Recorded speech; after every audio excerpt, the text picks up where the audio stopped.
Hey, Mike, how are you? I'm doing swell, Bob, but I do have a question.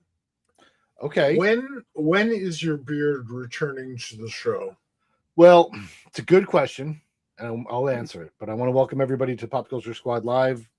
We are here. It's Tuesday night. We have a great guest. She's already in the house, so we're going to get to her pretty soon. Bridgit Connell is going to be here. We're going to talk to her. The beard is coming back soon because I'm getting tired of shaving my chin. Yeah. um, Yeah. Me but too. it's also hot, so I feel that I might have another week before I start to grow it back. I figure that next week is Terrificon, where we will be Sherry and I will be there assisting and helping out with Hero Initiative. If you go to find the Simonsons, you will find Sherry. And we're gonna try and raise some money for Hero Initiative next weekend. Apparently, you have a fan in the beard column.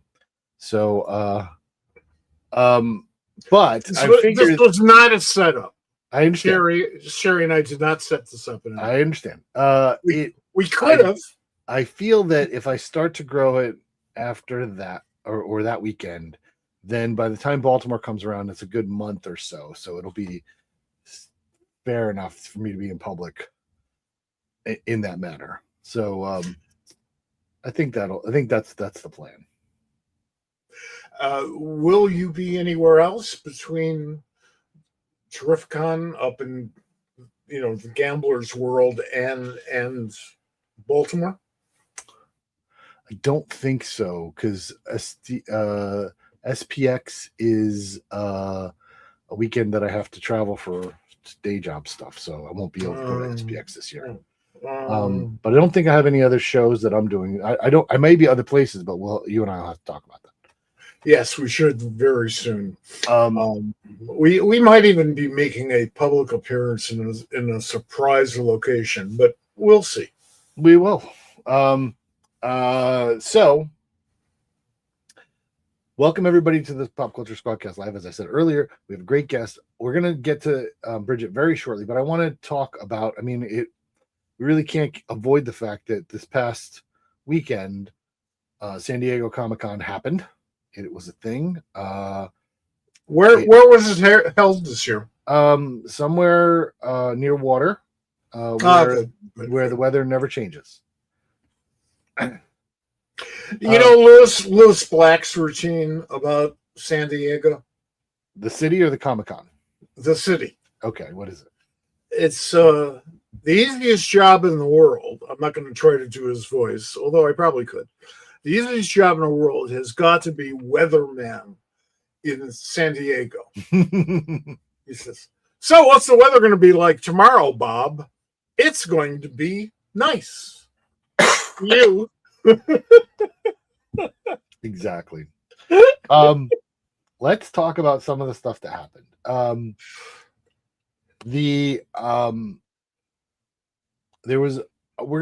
Unfortunately, we're gonna just to get through some of this stuff, we're gonna focus kind of on the big two because they made the biggest announcements that were out there that hit the press.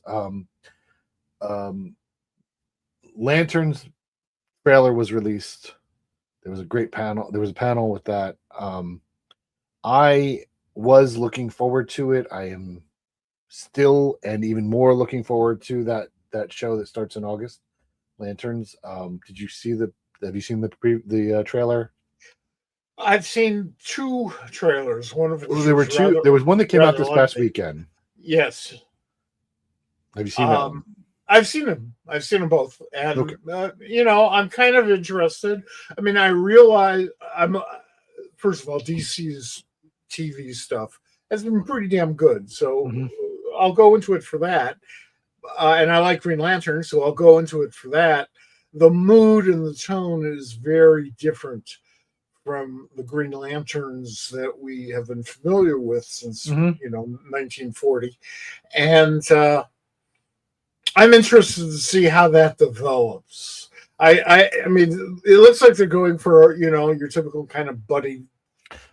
Like it feels very much like a like what was the HBO show? True Detective. It feels very much True Detective. Oh, wow. That's interesting. With now and it that can work really well if you go into it, but and then you play with the super cosmic abilities and do it right. It can work. I mean, it seems like it's something that they don't want to talk about on the surface, that it's just there.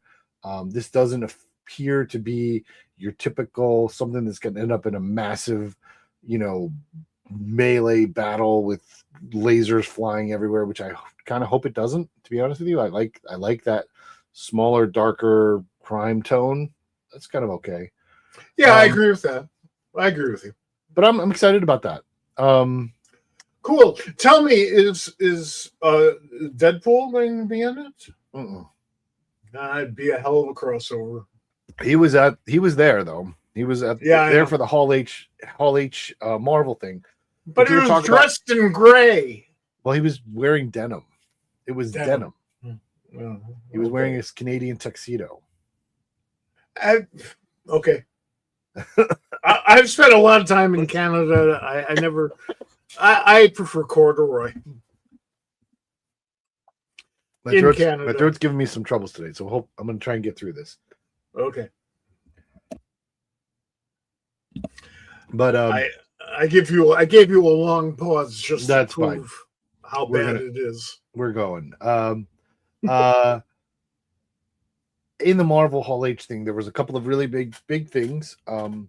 One is they announced a Ghost Rider film for 2028 starring Ryan Gosling. I pretty much like anything Ryan Gosling's in, so I'm kind of excited about that. They didn't say very much else other than Sean Levy is directing it.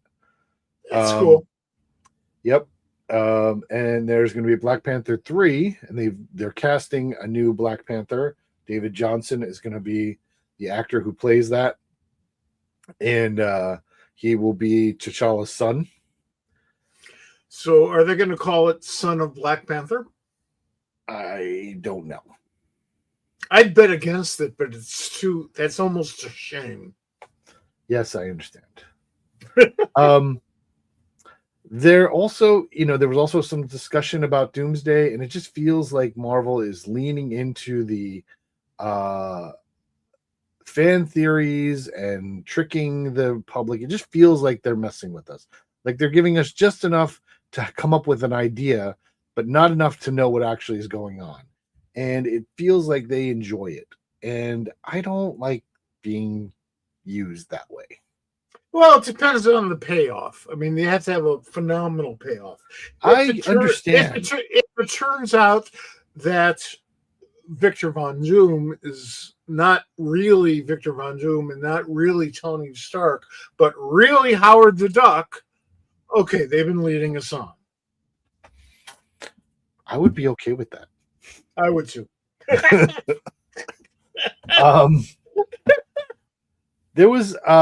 There was some other discussions in Marvel stuff. The thing that was most interesting, I'm kind of interested in this Maxim X-Men book that's coming out afterwards.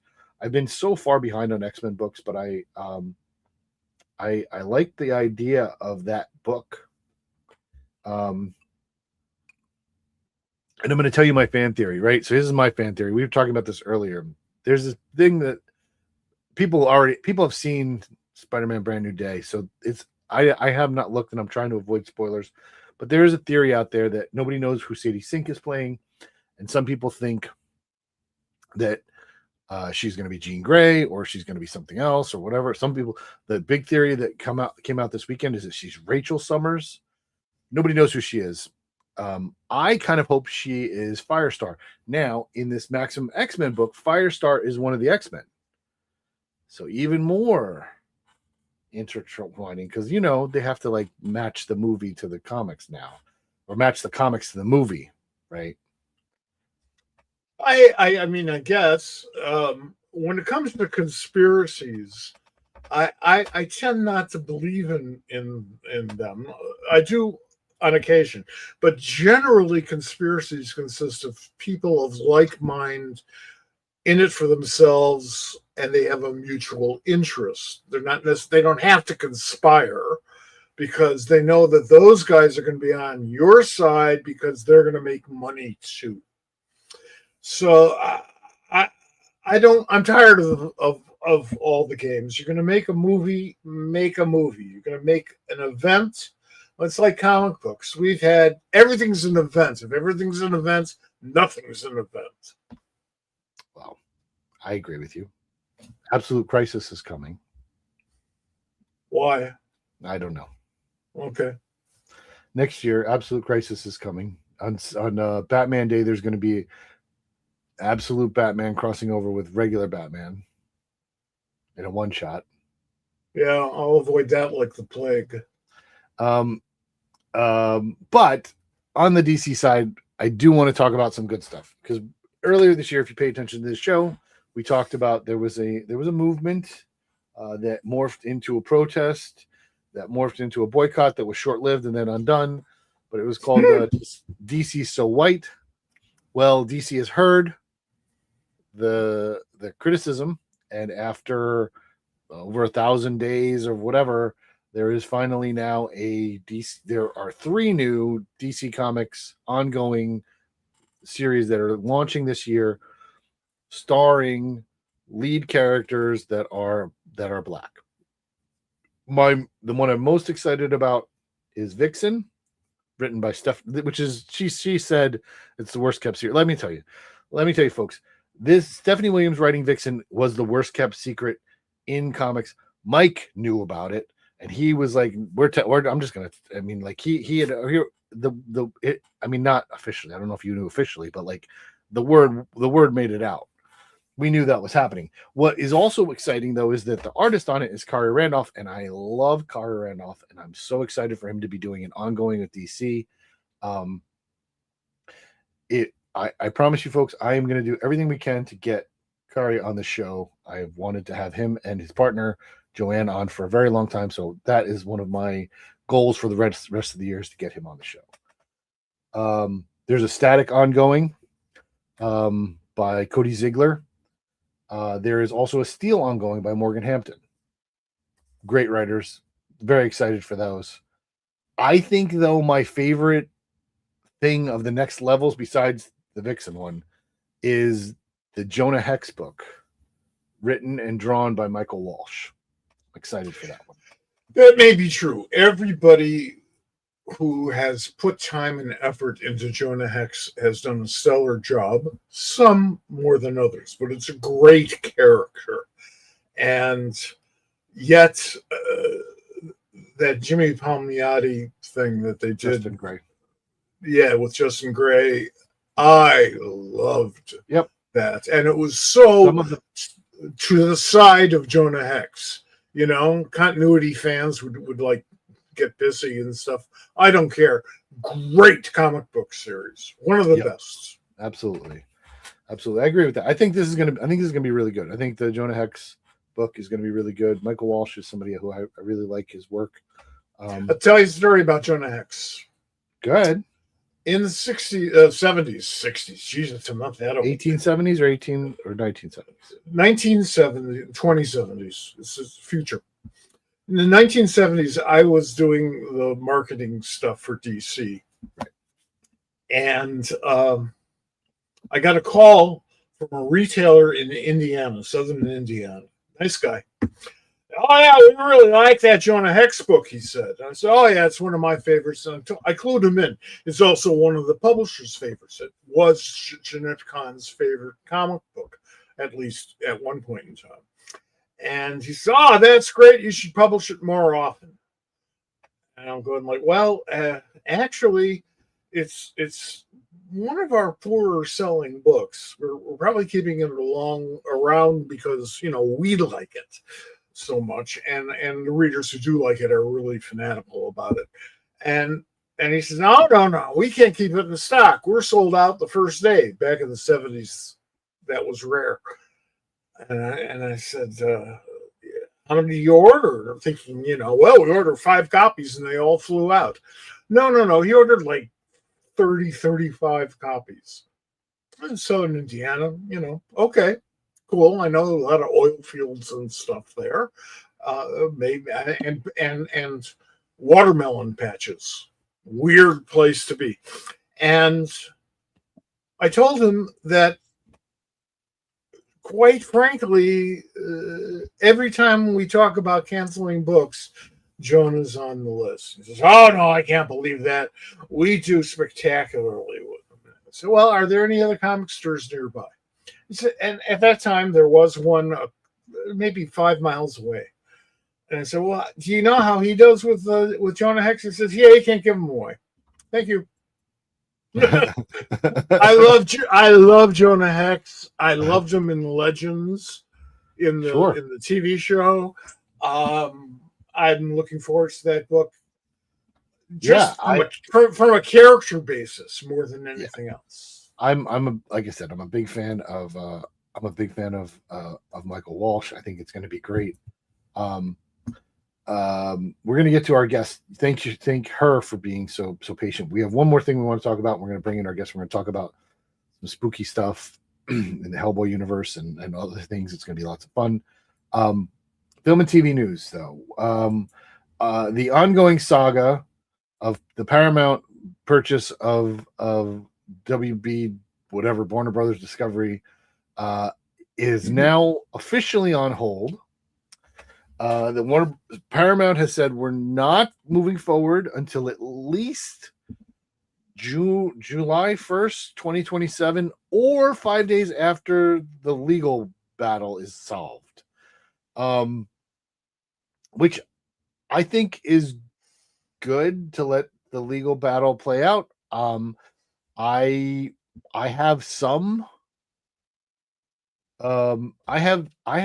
feel like the lawsuit will end against Paramount, and then they will appeal, and then they'll get a nice judge that'll say it's okay. I feel like that's how this is going to work out. Well, that's how things often work out. I'm not sure how. It depends on how they play it in courts. Sure, because there's no logical way to either present this case or to defend this case. You defend the case according to how they present it. Well, they're presenting it. The presentation is that it's anti competition. It's a trust. I mean, it's a monopoly, and it reduces competition, which is what they say we're supposed to have. Yeah, but they're lying. They also say we have freedom of religion, and they lie about that too. That's bullshit. Ask Big Farm. Yeah, sure. I'm not saying it. What I'm saying. I'm not fighting you. I know what they're saying. I'm not fighting you. Anyway, it's a nightmare. There will be more updates. We will follow this story. But that's the latest. And I did so. It's a bunch of attorneys general who are suing. And let's see.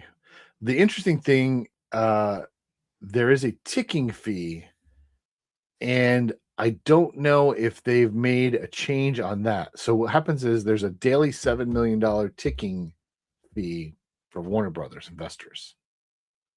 So if it doesn't get done, like $7 million a day gets added to the price. I don't know if they've made an adjustment on that. I have not heard of that happening. Although I know that was a big deal about why Paramount was trying to rush through it. Well, and it should be $7 million. After a few days, that adds up. It's still only $21 million. Yeah, it's ridiculous, actually. But if you add that to the cost of doing business, those stockholders are going to make out like bandits. Well, there you go. All right, I'm done. I don't want to talk about David Ellison anymore. You mentioned his name. I understand. These people, scum of the earth. I'm slightly jaded, and I want to talk about comics, let's bring in our guest. In general, I am irritated with the evil of the world, and that the world just feels like a bad sitcom set. That everything is just like cardboard that we're living in, and everyone thinks that they're telling a good joke or writing a good line or making a good prop, but it's all just cardboard. It's all falling apart. It's falling in on itself. Yeah. But so, hopefully the world will be a better place next year at this time. That's a lot to ask. Well, I'm not predicting it. I will believe in hope. I will in the mantra of the Blue Lantern, all will be well. And that being said, thank you guys for listening to our opening dialogue. We do this every Tuesday night. We are going to be here next Tuesday night with Sarah Gailey. I believe we're going to have a show on Thursday, but I still have to confirm. So stay tuned. We might be back on Thursday this week. Definitely will be here next Tuesday. But right now, let's bring in comic book creator and artist Bridgit Connell.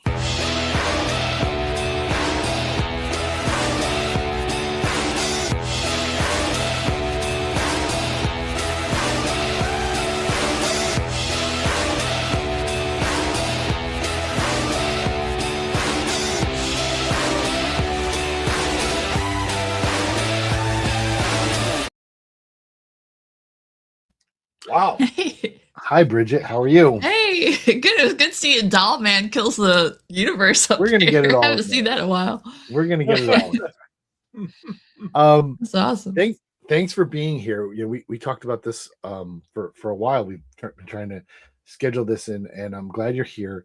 I wanted to start off. I want you to talk about art. Like, this is what you do. I get the feeling that it's all you can do in all the best ways, not in a bad way, but you're compelled to create art. Yeah, it's that inner guilt. Inner guilt. Sitting at the desk, yeah. Sit down at the desk and draw. It's like always on my mind to be doing it. And I've worked some like crappy jobs to get here, like crappy customer service jobs at different places. Not that all customer service jobs are crappy, but I've worked at some. Well, what is it about creating art that compels you to do that? It's just the story. Well, it's not just one thing, but it's storytelling. It's exploring character drama, like emotions and monsters, and just I have a 4-year-old daughter too, and just seeing her start to create her own stories with her imagination, I'm like, that's why I do what I do. I was like, you're like mommy, you're telling stories, So that's I just love I love the sequential medium, because you can I feel like you can do a lot of storytelling in a painting, but I feel like my desire is to really explore characters in several shots to create that long narrative.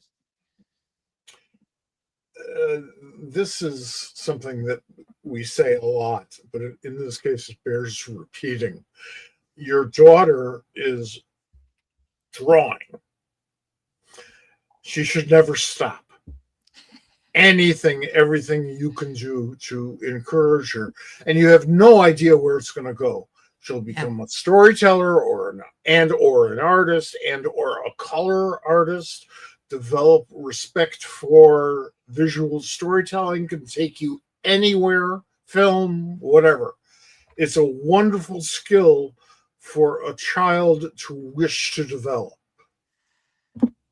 Yeah, and she's already writing her own stories too. So I'm like, hey, fantastic. Pretty soon I'm going to teach you how to ink, and then you can ink mommy's pencils for me.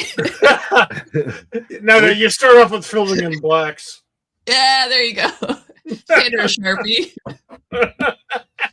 She's already tried to contribute to some of my pages, and to my chagrin. But she's she's drawing her own spooky stories right now. So That's fantastic. Great. What's her name? Clover. Clover. Yeah, Clover Connell. That's so cool. Yeah. She's pretty. So as you grew up in as your website says, you're originally from Chicago, Illinois, Indiana, but ended up when you were younger in North Carolina. You grew up in North Carolina. What type of education did you go through to get to where you are now? And how did that type of how did your education in the medium help you, or didn't it? It's possible that you go through this and they teach you and you're like, you know what, throw all that out. I'll figure it out on my own. How was that for you? So I'm not going to go into like elementary hardcore. No. I just want to say, like, since like elementary school, I've been just like drawing in class, and Sure. I got like little awards when I was a kid for drawing. And then in high school, I actually skipped a couple art classes. And then because I literally was always drawing. And so in college, I went to UNCC. I got a BFA in illustration. College was interesting because a lot of people put a lot of weight in college, but as an artist, I feel like my personal experience is I really enjoyed the figure drawing classes. I think I learned a lot through those. There's a couple things I learned, that helped me, but I'd say the overall like ratio of what I learned to comparative to school or outside of school, I actually learned more going to Comic-Cons, honestly. And like, honestly, watching artists draw and watching them draw online, like even just watching them sketch, and I learned a lot going to Comic-Cons. I tabled with some of my friends, and I used to get in trouble in college because I was working on a comic book then. And I called it Kindle, and it was my first ever comic, but I was working on my comic book too much outside of school to do my schoolwork. So I was getting like low grades in school. But I just wanted to make a comic, and nothing was letting me make a comic.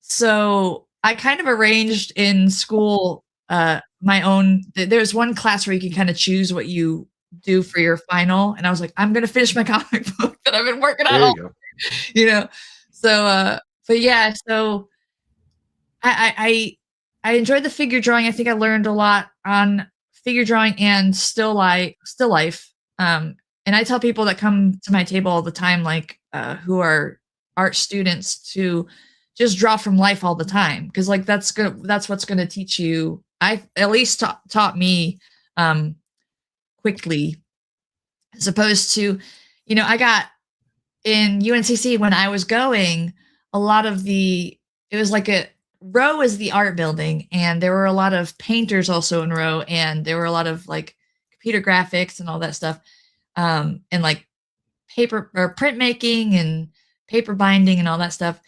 And illustration was often looked at as like kind of looked down on for being like sellouts. Really? Yeah, that has been going on for over a century. Yeah, pretty close to 2 centuries now. All you got to do is go up to New York, take a little walk through the Society of Illustrators, and then never say that shit again. Oh my God. Yeah, I would love to go there one day too. It is. I've been to New York. Gorgeous. I've never been to the Society of Illustrators. It's beautiful. It's a wonderful, beautiful, beautiful place. I could move in there, except that whenever I get too close to certain paintings, the bartender there shoos me away. Get out of here! Don't touch him. Yeah. He's afraid I'm going to make off with it, and I can't say he's wrong. Yeah, you got those itchy fingers when you go in there. Oh yeah, everybody does. So you've worked through this, learned, got yourself there, did publish a bunch of self-published things, and then like this has happened. Yeah. And so I want to talk about Lady Baltimore and how that came about for you and what it means to you. It's wonderful, but how did you get that position? How did that come to It's it's kind of a crazy, like, I think anytime you get something like that exciting, at least for me, because I always used to tell Seth Piegler, who works at Heroes, the shop, I used to work there too. And he would be like, okay, if you could do like one book for anyone, like what would it be? And I said, because I loved BPRD and Hellboy, I was like, it would be something for Mike Mignola, in that universe. And then it like happened. But so I met Mike like maybe like 12 years ago at a Heroes Dead Dog party. And it was really cool. Party like in comic, like that is the best party in all of comicsdom. Oh yeah, just being able to like talk to people that close, like it just in such a relaxed setting, But just happened. Like I was talking with another artist, and Seth was like, "Hey, here's Bridgit Connell," and the comic that I had worked my butt off in college and gotten like bad grades because I was busy doing it was on the shelf. And Kindle was on the shelf, and Seth was like, yeah, she's an aspiring, like, or he said she was a comic artist. And he's like, she just did this book. She's just right out of college. And Mike bought Kindle. Mike bought my first ever comic because it was on the shelf. It was Mike and Guy Davis. And I was like between them, and I have a picture of me between them going, because I was like freaking out. And then from that point on, he was just like, like he found me on Facebook afterwards and was like, if you ever have any questions, like contact me via Facebook. And I was like, well, I don't ever want to use that, like I don't, so I was like, because I was like, if I ever use it, it's going to be like sparingly, because I don't want to I always get nervous about like annoying the shit out of people. Oh, sorry. Can I cuss? Yes, it's fine. Okay. That's fine. Annoying the crap. I'll just be safe. I'll say it crap. No, you're going to go as far as you want. We don't, yeah. Okay. What he said. What he said. I will try to be careful. They're just words. Yeah, they're just words. So, where was I? So he bought Kindle, and then he just was like, if you need any help, like I'm here. And so I think I got into it was like years later, and I got into like a car accident, and I was like kind of at my wit's end on like where to go. Cause like I said, I was working a lot of customer service jobs and kind of doing comics at night and then going into work in the morning. And I was like, I think I called him up, and I can't even remember what we talked about, but I just remember him being like so grumpy, but funny, like funny grumpy, which is like my kind of, I love that kind of humor. And just really sweet, just like really offering me like genuine advice. And so after that was like years and years, and I would see him at cons, and every con he'd be like, hey, and I was like, hey Mike, it's me, Bridgit. He's like, you got to stop introducing yourself. I know who you are, but and so then like I think it was right before COVID, actually. It was like 2019. And I was, again, not in a great position. I was like, I just finished a card game that took up a lot of time. And I did like 400 pieces for it. And I literally, this is what happened. I was chasing a squirrel out of my attic with a broom. And, and I was like making squirrel noises, like hitting the attic. And I was like, oh my gosh, I got to take a break. I'm like sweaty chasing the squirrel out of my house. And I was like getting so frustrated. And I looked at my phone, and it was like, I emailed from Dark Horse. And I was like, is this Dark Horse Electricity? I was like, is this Dark Horse Gas calling me about a bill or something? Like, I was like this, and it didn't even occur to me it was Dark Horse Comics like that. I just, and so then it was like, yeah, Katie O'Brien, my editor at the time, who was really awesome. I love Katie. She was like, hey, we're starting this comic, Lady Baltimore, and Mike saw you on the list for artists we were going to reach out to. And he was like, oh, I know her. I like her stuff. And, put her on the book. And that's how I got it. That's and it's awesome. just it was so random. I have never hyperventilated before because literally it was a dream job. And I was literally on my hands and knees on the floor, like hyperventilating. And I called my husband screaming. He thought I was dying. I was screaming. But I was just like, yeah, it just came out of nowhere. It was crazy. So what you're telling us is that you got the gig drawing Lady Baltimore because of the quality of your work. Yeah. That's what you're telling me. I'm hoping and assuming. That's what I heard. I have people I've had people tell me that I just got it because I was a woman. Well, that's the nice alternative. Because you know how comics is so full of women everywhere. Yeah, get used to that. I'm sorry.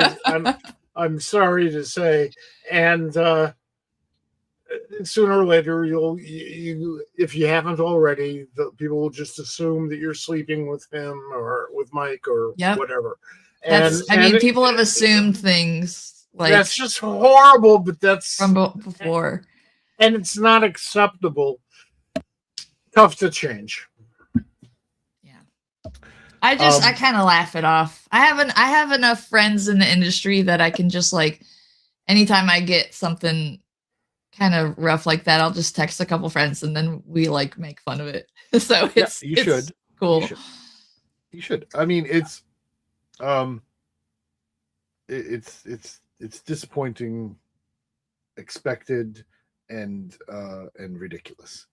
I have a very bad attitude when it comes to incels. So, me too. just assume the worst and I'll shut up. Yeah. Oh my gosh. So this character, that you've been drawing now for like a long time, came after the Baltimore books, and now there's Lady Baltimore. Sophia Volk, Baltimore. How have you taken to crafting her, and what does she mean to you as you mentioned earlier that the telling of a story, the sequential art is really what draws you to it. Now you're telling her story. How does that work for you? It's I love Christopher Golden too, because he's been the way he writes her is so fierce, and I love it. With Sophia Volk, she was introduced in just for. I know you've done your research, Bob, because you're saying stuff I forgot about. but for like people listening, she was introduced in the Baltimore books as a follower of Lord Baltimore. And when I first got the gig, I asked Peter Bergting and Ben Stenbeck. I was like, what, because I love their work too. And like, they both did such a great job on the original Baltimore. I was like, what do you have any ideas of the world that you want to like, if you could tell me something to keep consistent? And Ben Stenbeck goes, everything smells really bad. That's how I see that, because it's that gothic, like old timey 1940s, like vampire-ridden, plague-ridden, environment. That's the thing that I have this conversation with my wife often, where we're watching some period piece and she's like, "Oh, isn't it beautiful?" I'm like, "It doesn't smell good there." It would not smell good. No, that's my big problem with time travel. I would love to go back in time, but it's too stinky. It's going to be bad. People smell really bad, and it's not just the people. It's the sewage and stuff. Odorona was the first deodorant, and it was developed in the 1920s. It was a hard sell. They were able to sell it to women because they sold it based on insecurity. Odorona, yes. The Who did a song about it. The Who did a great song about it. And sometime in the 1950s, Madison Avenue somehow made deodorant attractive to men. Men were too manly to use that stuff. So as far as I'm concerned, before I was born, fat. All stink. Yeah. It all smells bad. Yeah. We're the non-stinky generation. That's right. That's right. After the war, World War II, Hitler did us one good thing. For whatever reason. Deodorant. Okay, all right. He got I don't know deodorant. what this is going to be. What is the one thing he did? He got us to use deodorant. How did he do that? Never mind. I don't want to know. Okay. Maybe I'll do a column about it sometime. Okay, that sounds. Oh my gosh, that sounds interesting. I want to talk about some other things, but before we get to there, you have something else besides Lady Baltimore that's going on, and I want to talk about it for a second here. Let me grab this. Oh shoot, I'm not finding it. Here we go. So there's a zine that you are working on, or you worked on, Victory, Vigilance, and Sacrifice. Yeah. Oh yeah. Wow, you really looked. Well, see, you're here, a good researcher. First of all, just so you know, so you. Oh yay, we get to talk about it! Yay! Yeah, we're gonna talk about it. No, my Bob works for the government. He's got. He's got. I gotta get out of here. So Kata's going to be really mad at me, I'm sure, because she's not on with you. Because Kata, yeah, and Kata Kane wrote the piece that you and now it's a story within this zine. Is that right? It's not. Yeah, it's an anthology type zine. It's just a bunch of Dragon Age nerds. Like we all really like Dragon Age, and it goes to Refugees International is the charity it goes to. But yeah, it's full of like just people drawing what they love, and the community is really great and supportive of each other. There's some really beautiful artwork in there. Even if you don't play Dragon Age, but you like medieval knights and things like that, like it's totally worth it. So the link to this book where you can back it is in the comments. So everybody if you're watching or listening, you can go check that out and you can get to it. And the pre-orders are available until August 11th, I believe. Mm-hmm. And I'm very excited about it. And it's funny because I'm pretty sure Kata told me about this when I saw her last. And because she had mentioned your name. So tell us, what is the story about that's in here that you guys worked on? It's a 3-page story. It involves the characters from the game. So it involves characters from Dragon Age Inquisition and Dragon Age, the first Dragon Age. And so it involves Alistair, Solus, and Kata is the Inquisitor. She plays the role of the Inquisitor. So I have a channel called Lorekeeper Red on YouTube where I'm like experimenting with animation in my free time. And so I have kind of a storyline going on that channel, and my character Red is a character in Dragon Age, but she's not the Inquisitor. So I was like, I need literally someone to voice the Inquisitor and maybe like drawing reference. Cause I like to throw my friends into things and like draw them as characters and stuff. So I draw her as the Inquisitor, and she voices the Inquisitor in the channel. So we kind of did a comic story in the anthology from the YouTube channel of her at Adamant, which is the Grey Wardens are like fighting demons at Adamant, and like she has to leave someone behind in the Fade. This all sounds totally foreign if you're not familiar with Dragon wonderful. Age. But if you do like it, I don't understand. I don't know. I know you're saying words, yes. and I know that they make a lot of sense. Yes, and that is fantastic because I know both of you, and I'm sure this is a fantastic story. Bang. But you know, the part of it is that you love the it. enthusiasm. Yes. Yes. Enthusiasm. And it's like your the reason. enthusiasm. Yeah, the reason I'm doing the animation stuff and the Dragon Age stuff is like, you know, keeping like deadlines are tough, and you know, deadlines for any job will kind of stress you out, no matter if it's like for like the job you love and it's my dream job. Lady Baltimore is my dream job, but also there's that element of fun and like flippantness that I don't have with Lady Baltimore. Like I gotta really like hunker down and get like try to, you know, do as well as I can. And then this is like the fun play in the sandbox with all my friends. I have like I actually am releasing a video tomorrow on the channel, but it incorporates my friend Joe Kovis did he did some illustrations I put to animation. So I'm incorporating like other artists as well, like in their style to the animations. So it's just like an excuse to like do what I love with all my friends. So it's really fun. You know, that's the best deal you could be dealt. Yeah. It's just that simple. You're doing what you love with people that you love.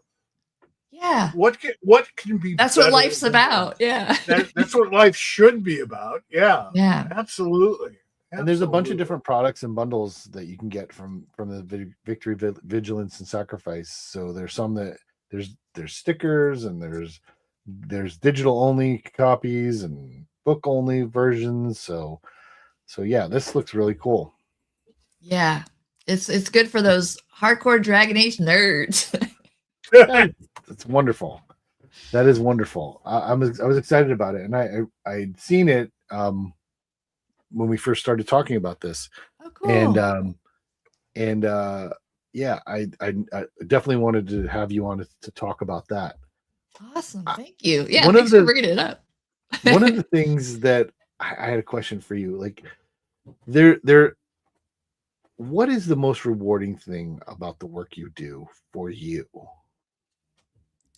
So I'll go into Lady Baltimore in particular, because I know that like I didn't really go into it that much, but because I briefly mentioned Chris Golden and then I went somewhere. I don't know, I forget where I went. But I'm really enjoying working with Chris Golden, and the stories that he writes are they're not just monsters for the sake of monsters. I feel like he will, especially during this all takes place during World War II, and for a minute I got real tired of drawing Nazis because it's kind of relevant again. You know what I mean? Sure. Like, and I had to kind of get a relivening, because I thought I would be like, oh yeah, get those Nazis, you know, but it was just like, it just kind of made me, it was just heavy, you know? But I feel like I'm able to, once I kind of got past that hump of like, okay, how do I just deal with the world and draw this? It kind of became a thing where I could kind of like get my feelings about stuff out. Like, so me and Chris are writing the next one together. We're writing the next Lady Baltimore together. So it's me, Chris, and Mike with writing credits for the next one. And that's going to be, that one's intense. No, right? No. There's actually one after that coming. Okay, so that me and Chris are writing. December, and then you're talking about the one even after that. Yeah, okay, great. Yeah. So I love that there's still more Lady Baltimore coming up. Yeah, no, it's really good. I'm really excited about this. I'm excited about the one that's coming out too, but the next one is going to be really intense, and him letting me write as well. I was able to kind of put some stuff in there that like I'm feeling as well. Mm-hmm. And yeah, during World War II, where there's a war going on, and also the thing about Sophia that I love is I call her Lady Baltimore sometimes because she like fights with her hands like So she's fighting witches and magic constantly. And she's just like punching witches, like just like going up and like taking them down like physically, which I love. And it just gets a lot of aggression out when I get to draw that kind of stuff. I mean, that's just gotta be like uppercutting Nazis and stuff.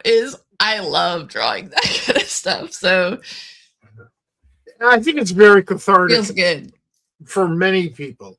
It's cathartic. Oh, yeah. It can be cathartic for the artist, for the writer, and absolutely for the reader. Now every once in a while you're going to find somebody who's just so pro the other side that they're going to be offended. This book is not for them. Right. You would have lost them a long time ago anyway. Yeah. So you're free. You can do what you want. Yeah, right. We got a lot of cool things that we've already actually covered. Even like you showed the Medusa cover, which Abigail Larson. Oh, kitty cat. Yeah. Mine is here hiding underneath the camera. Oh, I have a black cat too. So cute. He's so Abigail Larson. I'm sorry. Yeah. No, it's okay. It's hard to not get distracted by cats. They're so cute. Sure.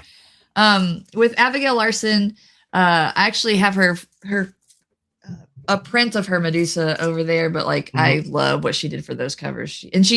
She knocked up some really cool covers for the next series out in December too. I actually just did a cover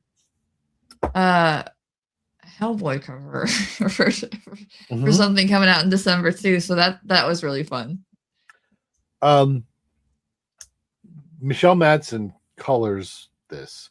How is it working with her? How does that interaction? Do you give her things? Does she ask you? How does that work? Or is I give her very few notes. It's usually when I draw something, like the only notes I'll give her is like usually if I draw something too convoluted and it's like me looking back at the page after being away from it and then coming back to it and be like, what did I? Oh, okay. So that's what I drew in that spot. And like, it may be like something's missed or like just a small thing, but it's usually like, cause I don't like individualize it off the page well enough. Right.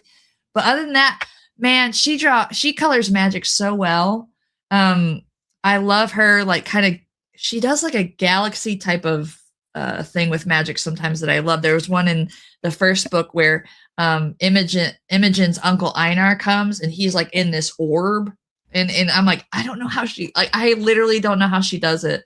But she also uses a lot of like chartreuse green. And I'm like, yes, give me that like vomit green, please. It looks so cool. How do you work? Do you work digitally? Do you work traditionally? Do you pencil and then ink? How does that work for you? So I will usually thumbnail now just because digitally thumbnailing is so much faster for me. And also being a mom too, like I'm mom full day and then I like draw at night mostly. And unless I can like sneak it in while she's watching like Paw Patrol or something. I'm drawing like people getting sucker punched while she's watching some puppies save the world.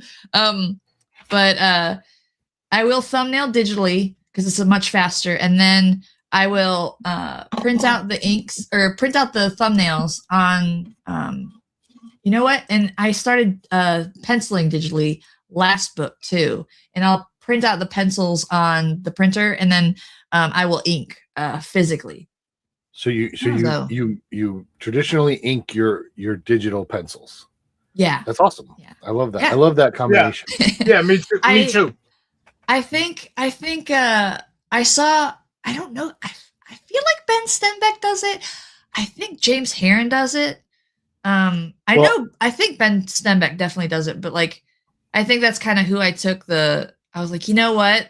Saving time at this point in my life is like, I will probably go back to like penciling fully the page. And I still do a little bit of fixes and stuff like that with the digitals now, but saving time is so essential on that kind of thing.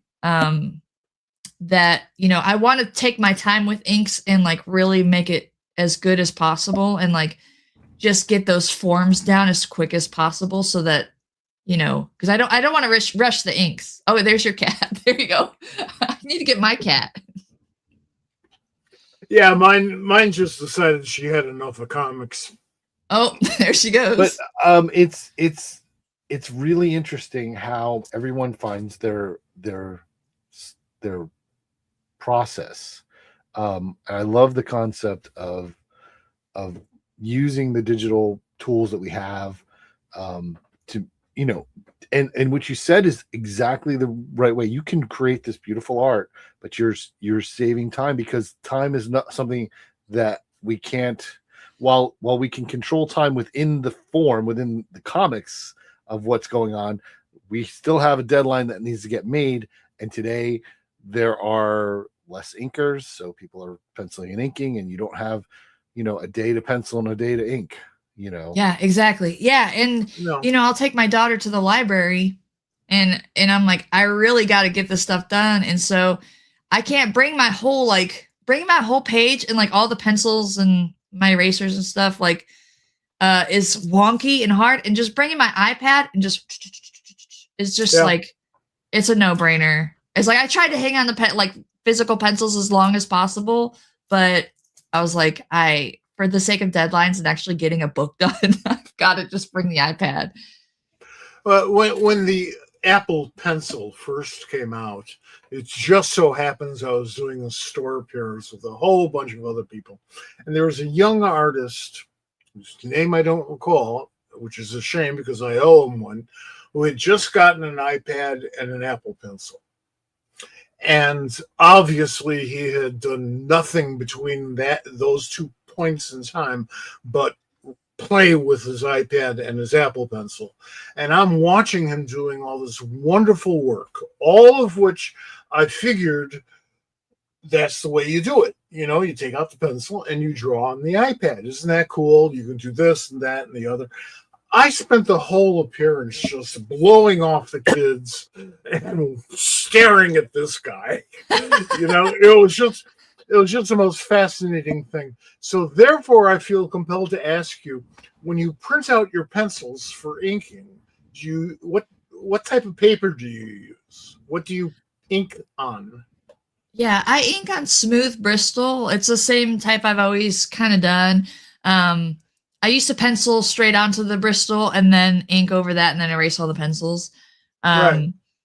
But now, yeah, I just print it right out. I'll tone it down to either red or cyan, whatever ink I have in the printer is usually the color that I use. Right, I wish I could say it was for a more stylistic reason than that, but it's literally what I have. I'll tone down the pencils so that I still have the ability to, when I do scan in the inks again, I can mess with the brightness, contrast, and blacks and take the grays out, or the cyans or the reds. Just kind of like old school, like how they used to take out the cyan as well. I'll just do that with Photoshop or Clip Studio. I don't use Photoshop. I use Clip Studio. There's good reasons for that. I'm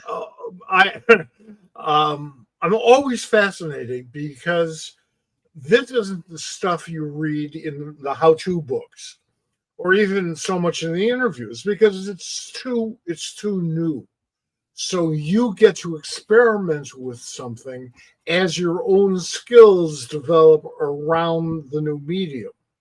Mm-hmm. And that allows you certain freedoms and certain restrictions that you didn't have before. You become a somewhat different storyteller, somewhat different artist in the process. And that's good if you're using your brain.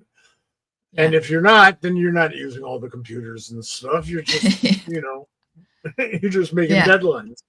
Yeah. No, it's definitely like, I have to, for any job I do, even for like commissions, I always try to muster up like, I mean, you get some commissions that are like, oh man, but there's some like commissions where you either hone in on what the person loves about the character or something that you find about the character that you love, like, or like making deadlines and telling stories, drawing Lady Baltimore, I have to get excited about it because it's like when I get excited about something, that's when I get the most creative about it. Is how I feel genuinely. Like, so anytime I'm like, I never try to phone it in because it would be so easy to just be like, blah, blah, blah, blah, blah. I'm like, this is a Mike Mignola story. I was like, I cannot, just for the sake of time. And like Dark Horse is really good at like letting me be a mom and also like letting me make deadlines and stuff. But I never try to like abuse that, because they really trust me in that regard. Before I had Clover, I was literally wondering how I was going to be a mom and be an artist, be a comic artist at the same time. Because like if I had gotten a job, I feel like, well, I mean, I know a lot of parents work for Marvel and DC, but I'm like the rate at which they kind of trade their artists and writers is so much faster. And I was like, I don't know how I'm gonna, like, if I land a gig with, like I literally got asked to do a Marvel gig, the Marvel cover, the same week I got the Dark Horse gig. So I'm like, what in the world is happening? But I had to turn them down because I was starting Dark Horse, so I was like, I had to turn down like a Marvel cover because I was like, sorry, Mike's got me. Honestly, it was the one I wanted to do anyway because I love all Dark Horse titles are just I love horror and all that stuff. But I was like, if I had started working for Marvel or DC, the rate of turnover, being a mom and like meeting deadlines, I was like, there's no way. When having a newborn and like drawing, there's no way, But like Dark Horse, they worked with me. They gave me a 1-shot, a double shot, a triple shot. Like the one that's coming out in December is a triple shot, like a three-parter. They were like trying to make sure I was getting back into it and like able to do the story. So that's thanks to Katie O'Brien, Jenny Blank, Chris Golden, Michelle Madsen too. Like they all were like, we got you. I was like, thank you so much. So I'm really like, I really consider myself blessed with like, not just the topic of the comic, or, the team that I'm working with, but, the team I'm working with because they were so patient with me, So I was like, it's really a blessing. Considering I spent 9 years on staff at DC as an editor and whatever, and, a whole bunch of time working with smaller publishers, starting up First Comics and that sort of thing. I have grown to have an extremely healthy disrespect for corporate America. That was probably part of my politics for decades, since I was born. But nonetheless, bureaucracy is the enemy of art, of artistic expression. And the cool part about the smaller publishers, meaning anything smaller than Marvel and DC, the other 25%, are less bureaucratic. You can be more of an artist. The most militant decision I ever had to make at DC was in not firing a color artist from a project she was in the middle of because she was undergoing treatment for breast cancer. I went to our marketing department, which loved me anyway, and I said, this book is going to be a month late. And they went nuts. They lost their lunch. They lost everything. They just went nuts. And I explained. I said, I'm not going to fire somebody who's undergoing breast cancer treatment. God. And I posed it as a public relations problem. And we skipped the month. Wow. Good. You shouldn't have to. Good on you. Like the voice of reason. Like, oh my God. Well, it's like if COVID taught me anything, it's like stuff is going to be okay. Like, you know what I mean? I get That's an that. I get interesting- that release That's an dates. interesting thing that we learned. Yeah. Well, in regards to that was a very broad statement for me. Not everything was okay during COVID, but Sure. regards to deadlines and like the pencils down order, like that kind of thing, like that happened during Lady Baltimore, and I was like, cool, my dream job, it's not gonna happen, Yeah. and I went into like a depressive because it just like ripped out, but luckily obviously it stayed on, but with COVID, it's like you learn what was really kind of important, in life. At least I felt like I did. And it's like deadlines, like I know that fans get really, really bummed out if something's late, but it's like there are worse things that can happen to you, my friend. You know what I mean? That's like it's going to happen once in a while. That's not an excuse. You don't try to make that happen. Right. And you don't try to allow it to happen. But reality is much tougher than that. And if we don't combine that reality with humanity, then who's going to draw your damn comic books? Right? Jeez Louise. Was she able to continue working on it for a while? Yeah. Oh, we got it out. We just missed a month. Perfect. The world didn't you kind of like were the voice of reason to save her job. So I feel like I want to thank you for that. I don't even know who it is, but that's really sweet. I wouldn't say without her permission, but yes, in corporate America, humanity has a shelf life. And it will be exceeded by what they perceive as the profit motive, which overrules everything. And that's not how I look at the world. I look at the world as people first, then profits.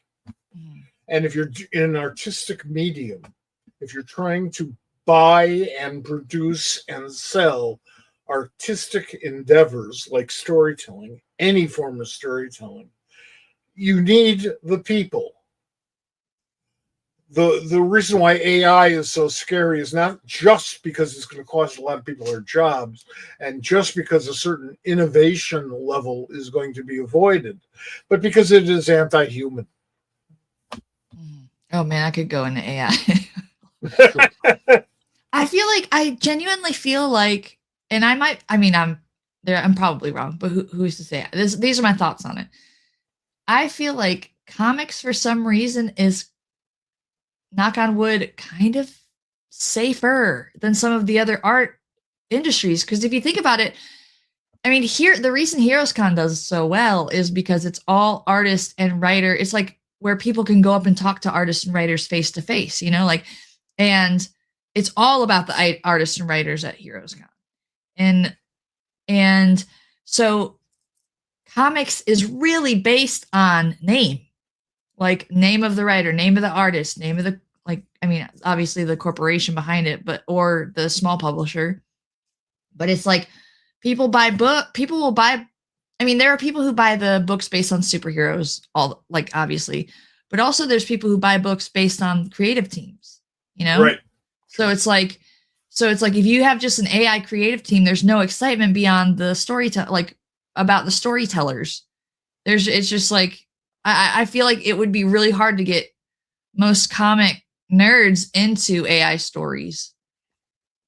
I certainly, in terms of their being a fan of the medium or being that heavily invested in the medium, because AI is robots and robots are convenient, but you don't get warmth from a robot and you don't give your warmth to a robot. We are talking about telling people stories. This is a form of communication that started before all other forms of communication, started around campfires, probably predates the invention of fire. People just sitting around talking about, that ape that almost grabbed our dinner. It's a human medium. Communication is a human medium. We may communicate using machinery and electronics and all that stuff. But, it's just a fancy pencil. It's just a fancy brush, on steroids. But still, they're tools. They're not brains. More like a cheap brush. I'm with you. The thing about AI is that it is not. It is a backward-looking tool. It can only do things that have been done before. Right. It cannot innovate. So, I agree with you. I feel like comics is a little bit safer in that. I know the industry itself, and I don't feel that there are a lot of. I feel that anybody who's clamoring for it is a very, very small percentage of fans. Right. Yeah, I don't hear of too many people saying, no, I love it and use it because. I haven't seen that from the communications fields in any form, and I've been involved in all of them. Nobody thinks that you're going to get genius from AI. Oh, hell no. I had a question. Is there something that you wished that you knew earlier than you did when you learned it, whether it's a technique or a process or just advice? Like if you were telling somebody like, oh man, I wish I knew this earlier than I did. Well, I could go on about like technical stuff that took me forever to learn. I wish I knew that earlier. What was the thing that was hard for you? That took you a long time to get? I was late to. Well, I'm probably still earlier than some people, but I feel like I was late to the iPad. Like I just got iPad like 3 years ago. So I've had like 12 since then. I know. Yeah. No, I was like, I'm not going to do it. I was like, I can do pencils for myself. So you were not digital until 3 years ago at all? Yeah, I was not digital until after Clover was born, because I was like, ooh, time is flying by. And your digital is iPad, not a different. Right, digital. Yeah, digital is iPad. I animate an iPad too. Okay. But I think I also. Oh, go ahead. You can put it on. You can carry it with you on the road more. Oh yeah. More easily. If you have to spend an hour sitting in a doctor's waiting room, you can whip out the iPad and a pencil without too much difficulty. So in that sense, there's a convenience. Yeah. I think the other thing that I'm starting to give advice to people, because it's such a small industry, but I tell people now, is like, don't idolize your favorite artists. Like, don't idolize your favorite writers. Don't idolize your favorite artists. Like, you can take from them things that inspire you and learn. And I've just kind of been let down by, like, I'm not gonna like name names, but like I've been let down by people that I really highly regard in the industry, who are not working to make it a better place for everyone. Okay. And that's like, I had a really awesome conversation with Evan Dorkin at Heroes. It was the first time I've ever met or talked to him. And he's oh my gosh, he's so cool. And he was just talking about like just the transparency of the industry and like kind of everything that aligns with what I try to make happen when I can in the industry. I try to just support anyone that I see putting in the work and the heart, I made this group called ACK, where it's all like a cooperative group where we're all like comic artists, and anytime somebody is like, hey, we'll have like monthly meetups where we just all Zoom and chat while we work. It's like really nice. And there's like no pressure, but it's like kind of because it's such a solitary job that, mental health is a big thing too in the industry.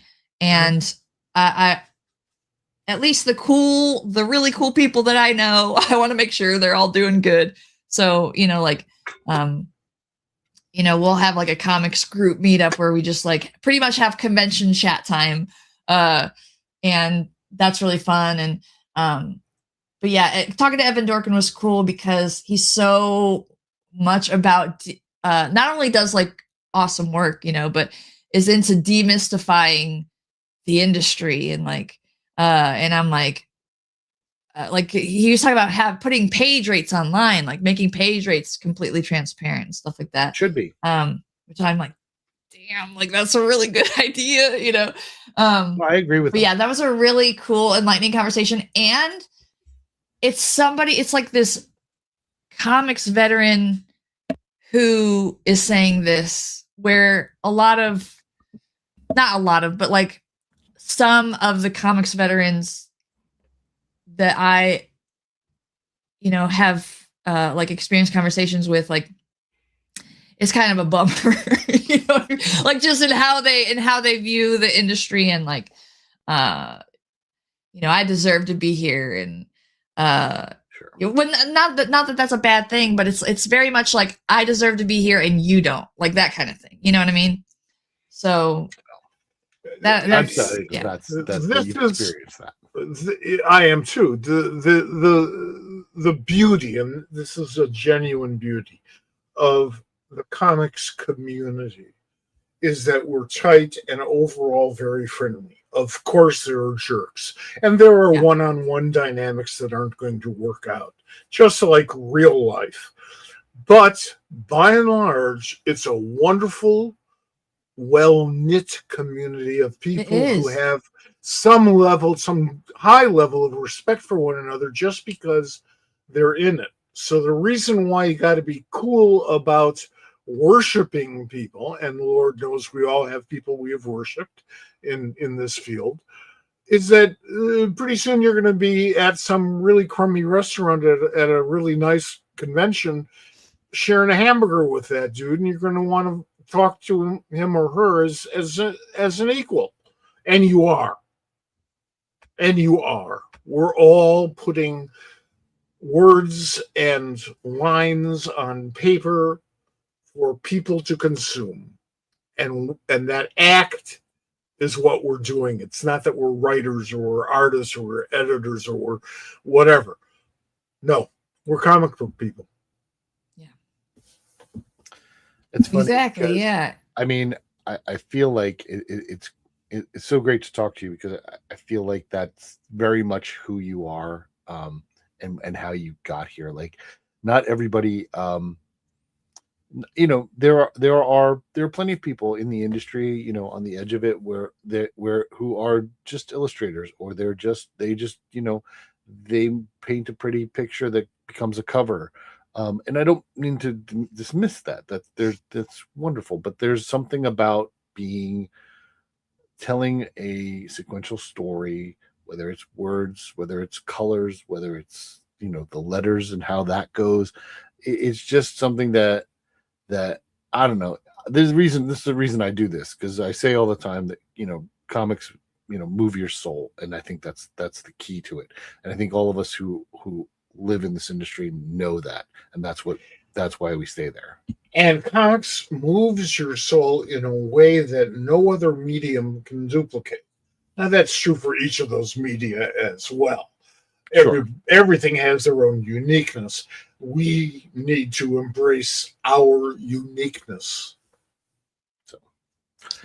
So besides the new Lady Baltimore coming out in December and the more after that, what else are you working on? Anything else that we can be looking forward to? So I think kind of on the note of like the last topic of like kind of bringing the community together. So for next Heroes Con, I've been working on putting together a zine called Trina, after Trina Robbins. Oh, bless you. And what I want to do, and I've gotten a couple excited ladies that are like in on it. So my idea for the zine is, so the zine is called Trina, and it's like kind of supporting all the like women of the industry. And so there's going to be one topic per book. So the first book is going to be the first zine I want out in like at Heroes Con next year, because I want to have all the ladies at Heroes and all the like non-male people at Heroes to be in, like, who want to be involved in it, who can be involved. So I want everyone to do like a small like black and white piece for this zine. And the first topic is all characters created by women, or non-male people. But so it's like there's gonna be like I do want a piece in there about like Renee Witterstaetter, because she was like in a comic, and then just like some of Gail Simone's characters, some of Louise Simonson's characters, and so I'm creating a list for the ladies to go through, to where like if they aren't sure of any, I'll have like a bunch here. But there's also like some 1920s illustrators too, that they, like some comic strips. And I want them all to do it, and I'm going to put it together into a PDF to where like any of the ladies who worked on it can print it out for Heroes, like on like printer paper, and I want to print it out. Right now I'm talking to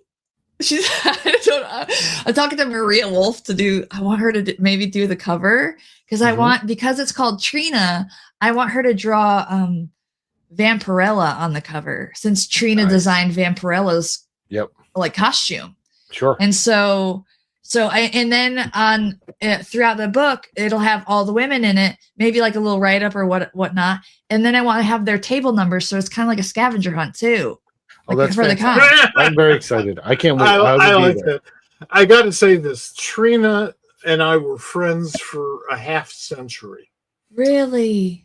And I don't think any one person has turned me on to more exciting 1920s and 30s and 40s cartoonists than Trina has. And that's just, I mean, our politics are very similar, and, pro-wobbly and things like that. So, but aside from that, if somebody forced me to tell you who the most important people in the history of the comics medium in America have been, Trina's on my very short She list. was awesome.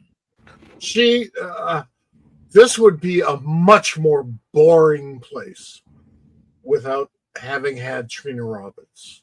I'm so late on like I learned of her like maybe 6 years ago. And then I got to work on the last anthology she did with her. Yeah. And that's great. And it amazed me how because I only did emails back and forth. I didn't know her. That I would have loved to like know her, because she just seems like a powerhouse. And it amazed me how quick she was, like going back and forth, like not just like emailing back, but like she was quick with that too, though. Her mind at that age, like, and this the amount of stuff she's done, like, because I have her biography too. Yeah, she's crazy cool, man. And I wanted to like, because during COVID, I also went on a tangent of like researching women comic artists, like back in the golden age. And I was like, there was a ton of women comics in the golden age. I had no freaking idea. And then, after World War II, all the dudes got back too. Yeah. All the dudes got back from World War II, knocked them back out, like gotta kicked them out of the field a bit. But like, and then Silver Age was like very minimal. Like there's Colleen Doran and like very like Jill Thompson. Was Jill Thompson Silver Age, I think? No, Not really. No. Not really. But Ramona But Fradon Bronze was- Age. And then they start coming back Bronze Age, but like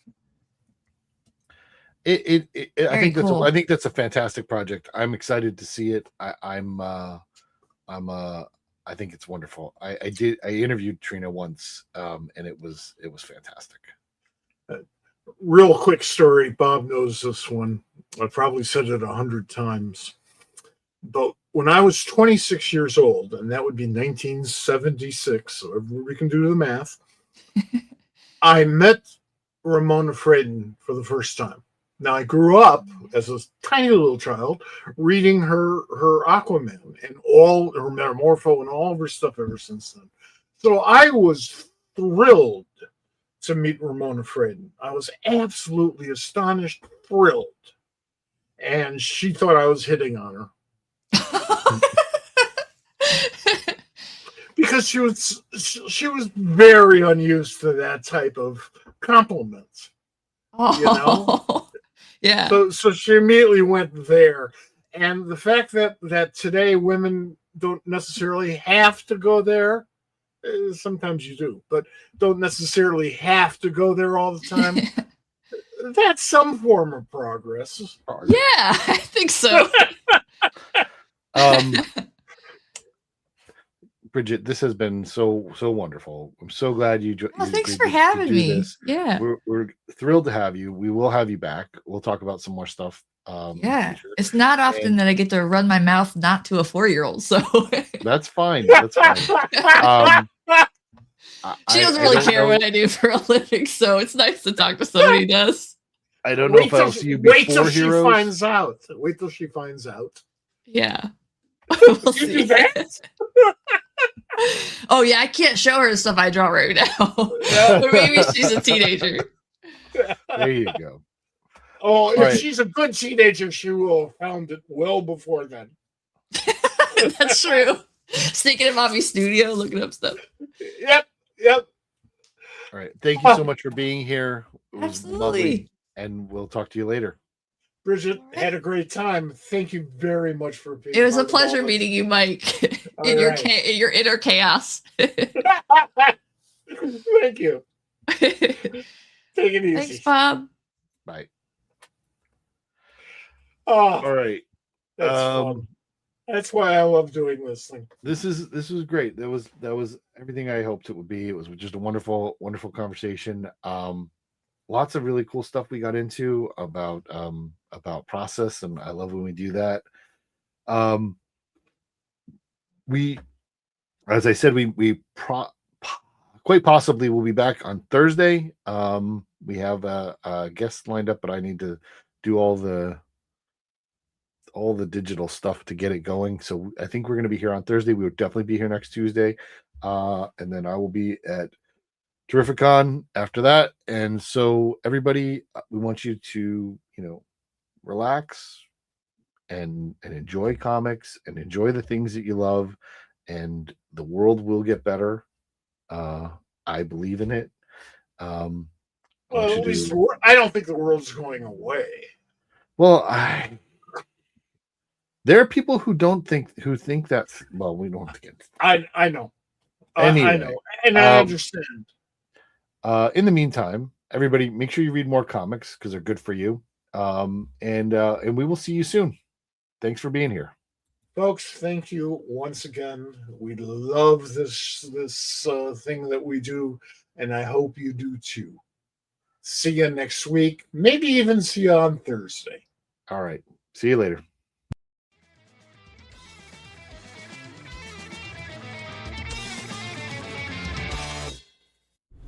This has been a production of the Pop Culture Squad Network. PopCultureSquad.com. How do you nerd?